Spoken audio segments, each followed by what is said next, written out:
My name is Chef Him Uydibaron. I am a chef. I've been a chef for about 20 years. I've always loved food, consuming it muna, eating it, experiencing it, and most of the good memories I have, there's always some kind of food involved.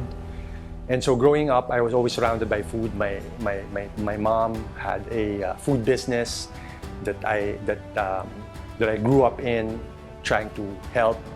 But naging siguro natural progression from loving to consume it to starting to experiment and try to make it.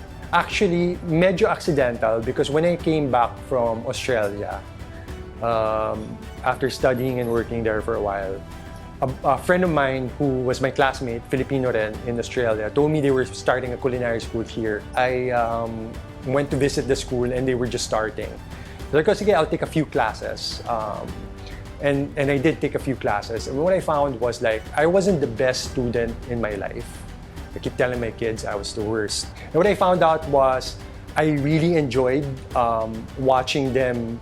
As in, literally, you can watch them grow from someone who couldn't boil water to someone who could cook something decent already. And that was such a fulfillment on my part.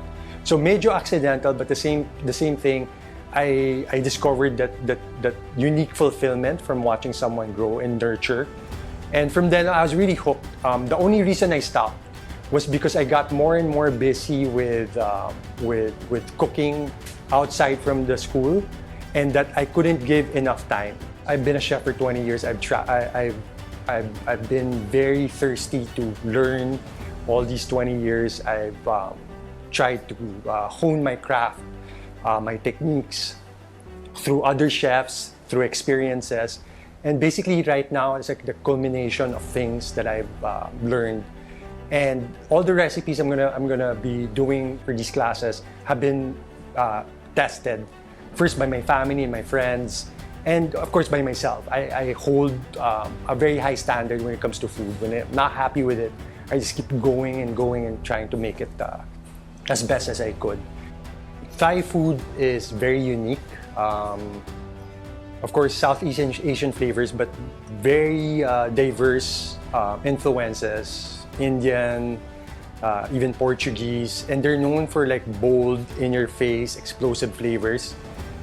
And they have a way of using herbs, spices, salty, sweet, sour, and then putting them together in a very interesting way that is very unique to their cuisine. But also because I'm very actually comfortable cooking these items. I actually cook these items professionally and at home many times for family and loved ones.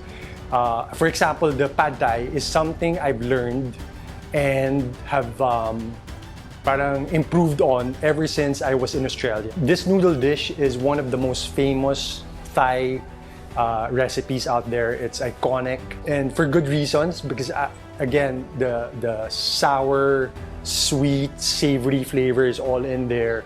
And that, as Filipinos, we love a good stir-fried noodle. The trick lang to getting a pad thai properly is the technique of stir-frying it well, caramelizing the ingredients, and getting a sauce from nothing. Because it really doesn't have a proper sauce. You have to kind of make a pan sauce. So that's what a pad thai is. Pineapple fried rice, another iconic dish, especially if you put it in that pineapple bowl. This is actually, strangely, has Indian influences as well as Chinese. So it's wok fried, but there's a secret ingredient there that makes it parang, uy, this is different. It's not just your yang chow fried rice, or it makes it a bit different because of that Indian influence. Okay, this is called Tomkagai, which literally translates to chicken, galangal, soup, coconut soup. So those three ingredients are the main thing about this dish. I love Tomkagai even more because it's so comforting. I love a good coconut broth, and it's all about infusing that galangal, the kaffir, and the coconut all together into a beautiful dish. Okay, so this one I wanted to have something light, refreshing, and this is all about texture.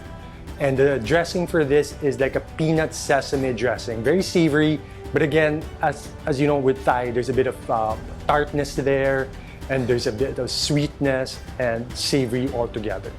There are techniques here.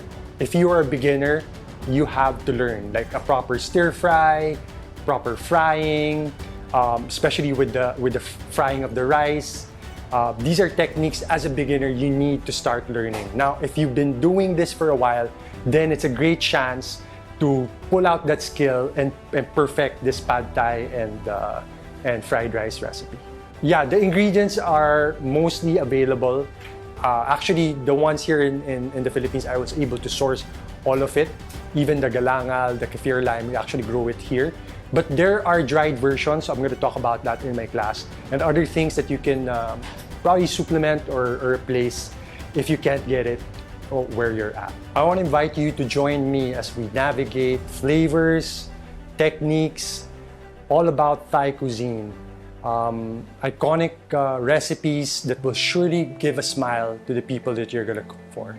I'm Chef Him Oy de Baron, and join me as I show you Thailand on a plate only here at the Bailiwick Academy.